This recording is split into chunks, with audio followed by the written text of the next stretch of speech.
le jardin d'Éden était dans une autre planète.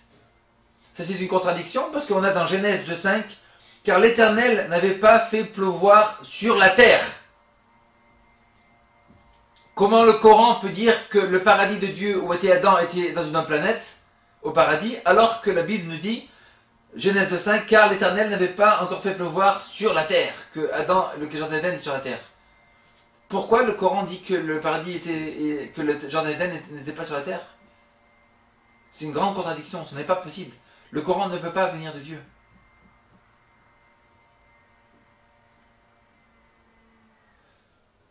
Sourate 5.27 nous parle de Abel et Caïn. Caïn, c'est la personne qui a tué son frère.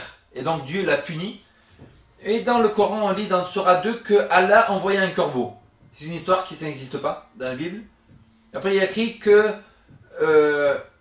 que dans Sourate 5.27 que... Je vais voir si je peux lire là. Sourate 5.27.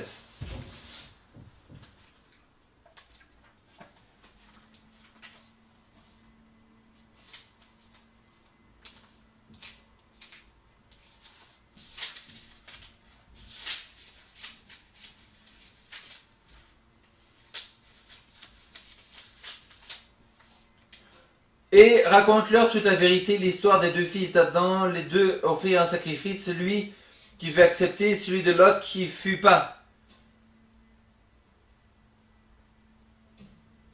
Et après il y a écrit, et son âme l'incita à tuer son frère, il le tua et devint ainsi du nombre des perdants. Puis Allah envoya un corbeau qui le mit à gratter la terre sur la montagne. Il dit, malheur à moi. Et après il y a écrit qu'il devint alors du nombre de ceux que ronge le remords. Le Coran dit que Caïn devint celui dont ronge le remords, qui se repentit. La Bible nous dit que la descendance de Caïn est allé sur la terre en train de marcher. La descendance de Caïn, c'est de là que viennent tous les gens qui ont fait le mal et qui ont été détruits dans le déluge. Caïn ne s'est pas repenti, il n'a pas eu de remords, mais au contraire, la descendance de Caïn, c'est eux qui ont fait en sorte que la terre était tellement remplie de méchanceté et de mal que Dieu a dû détruire la terre par un déluge. Pourquoi le Coran nous dit ici dans Sourate 5 que Caïn avait du remords alors que c'est à cause de lui que toute la terre était détruite par le déluge? Très grande erreur dans le Coran, très grande erreur. Sourate 28.7 nous dit que la maman de Moïse jeta Moïse dans les flots. Le truc de Jean jeta Moïse dans les flots. Exode 2.3 nous dit, elle prit la caisse de jonc et la posa dans les eaux. Encore une contradiction très grave. Comment le Coran qui vient après peut dire que la mère de Moïse jette la caisse dans les joncs de Moïse, alors que la Bible nous dit qu'elle le pose? Sourate 28-23. Ça parle de Moïse au buisson ardent. Donc il y a écrit qu'il y avait deux femmes, après le buisson ardent, il y avait deux femmes qui étaient là. La Bible nous dit qu'il y avait sept filles de Jéthro. Exode 2, verset 16. Le Sourate 28-23 nous dit, on va le lire, Sourate 28-23.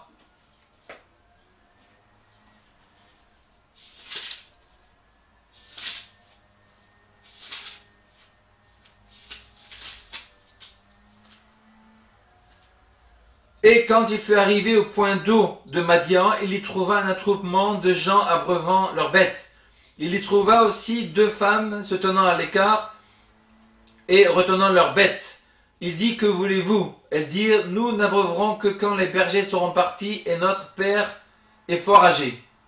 Sourate 28-23 nous dit que quand Moïse arrive au point d'eau, il y avait deux filles. La Bible nous dit, Exode 2.16,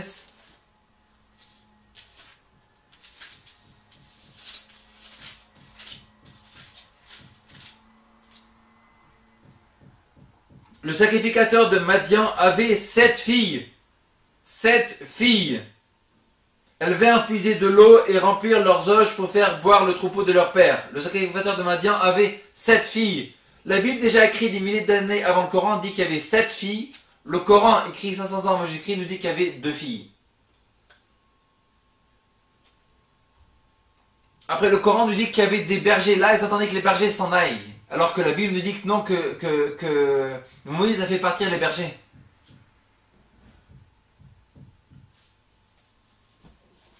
Après, le Coran dit ici,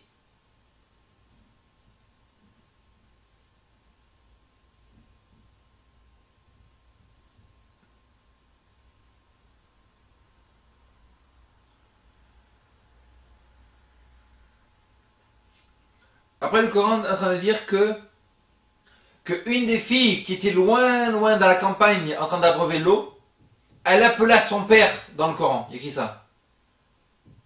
Alors que la Bible nous dit que la fille rentra chez elle pour parler à son père. Donc c'est une très grande erreur.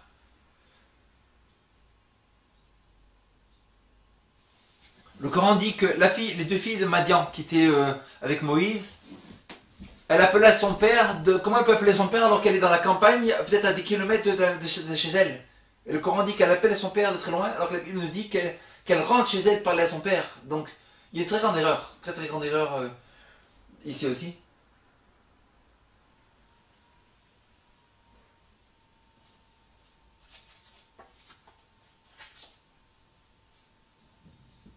Oui, il y a Exode 2, 18 à 21. Exode 2, 18 à 21 nous dit: elles répondirent, un Égyptien nous a délivrés de la main des bergers, il nous a même puisé de l'eau et fait boire du troupeau. Et il dit à sa fille, où est-il? Pourquoi donc avez-vous laissé cet homme? Appelez-le pour qu'il prenne quelque nourriture. Et verset 18 nous dit, quand elles furent de retour auprès de Rébuel, dans la Bible nous dit que quand ces filles furent de retour auprès de leur père, elles furent de retour, elles marchèrent jusqu'à la maison pour retourner chez elles. Le Coran nous dit qu'elles crièrent de très loin et le papa les entendirent.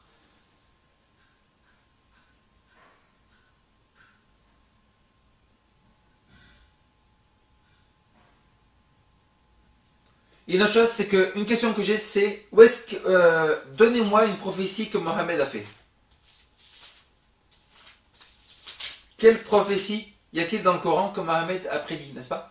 La Bible nous dit qu'à la fin des temps maintenant, il écrit que ceux qui gardent les commandements de Dieu incluent le sabbat et qui ont l'esprit de prophétie donc ça veut dire que la vraie église de Dieu, maintenant à la fin des temps, c'est une église qui garde les 10 commandements inclus le sabbat et qui a un prophète dans l'église. La prophétesse Ellen G. White a eu 3000 visions depuis au 19e siècle. Tout ce qu'elle a dit est arrivé déjà. Mais Mohammed, vous dites que Mohammed est prophète, donc je respecte vos croyances, je respecte les musulmans, je trouve que les musulmans sont très sympathiques souvent tout ça, mais si c'est de la vérité, ça veut dire qu'il doit y avoir des preuves. Où sont les prophéties de Mohammed dans le Coran? Bon, vous allez dire, elles ne sont pas dans le Coran, elles sont de la hadith, elles sont dans Sahih al-Bukhari. Mais est-ce que Sahih al-Bukhari a écrit le livre au temps de Mohammed? Non. Sahih al-Bukhari a écrit son livre en 846, 200 ans après la mort de Mohammed. Ça veut dire que toutes les prophéties que Sahih al-Bukhari a écrites dans les hadiths, les événements se sont déjà passés avant. Ce ne sont pas des prophéties.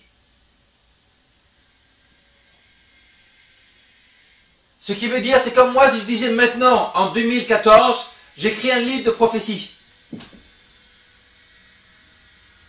J'écris un livre de prophéties maintenant en 2014, et je vais dire que en France, quelqu'un a prédit il y a 50 ans un livre, et j'ai écrit ces livres maintenant, je dis que en France, il y aura Mitterrand, il y aura Chirac, après il y aura Sarkozy, après il y aura François Hollande.